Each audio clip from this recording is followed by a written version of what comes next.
Okay, to start off, I only have 4 adults and 3 children. I have my dad, I have my mother, my sister, my brother-in-law, my other sister, and my other sister. My brother-in-law is the one that's gonna be recorded. Que me ve bien? Okay. Alright, good afternoon, guys. My name is Hiram Soriano, and I'm here to teach you on how to make an attractive presentation. Nowadays, we present things everywhere in each class, especially, as you know, in our speech class. Many people fail to make presentations look good and not make their audience sleep.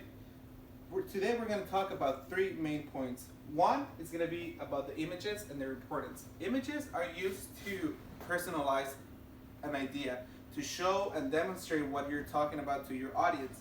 We also are going to talk about the transitions between slides and animations. This is very important because if you don't do this right, your presentation is going to take forever and now you're just going to lose the interest of your audience. Then we're going to end up with the font size and the color. This is as well a very important thing that people fail to do, even though it's very simple. They either choose a color that doesn't show well, or if the font size is too small or just too not formal at all. Okay? One thing I want to talk to you is it's about PNG images.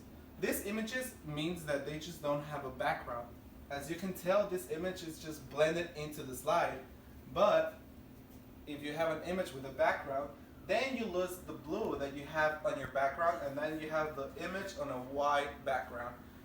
I prefer, or I would honestly tell you that a PNG image is better for any kind of presentation, because now you can even make interactive pictures and you can add 2 or more pictures and make them look like if it was just one. Another thing about images is also low resolution images.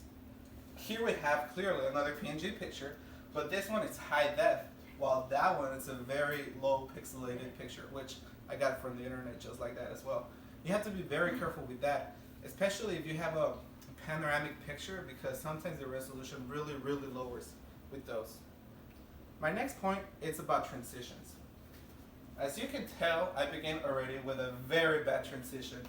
This transition took too long to pass, and I lost already the attention from my sister. So we're gonna go ahead and talk about a good transition. You see how fast that was? That animation makes your transition go faster, and you don't have to wait for it to load, and therefore you capture your audience's attention. Another bad example of animation is this little bouncy one, because even though you can read it since the beginning, it takes a while for it to finish.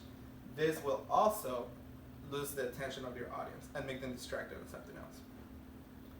Then we're going to talk about the font size and color. As you can tell, this is an HD screen, but even then, it has problems showing the yellow and the pink colors.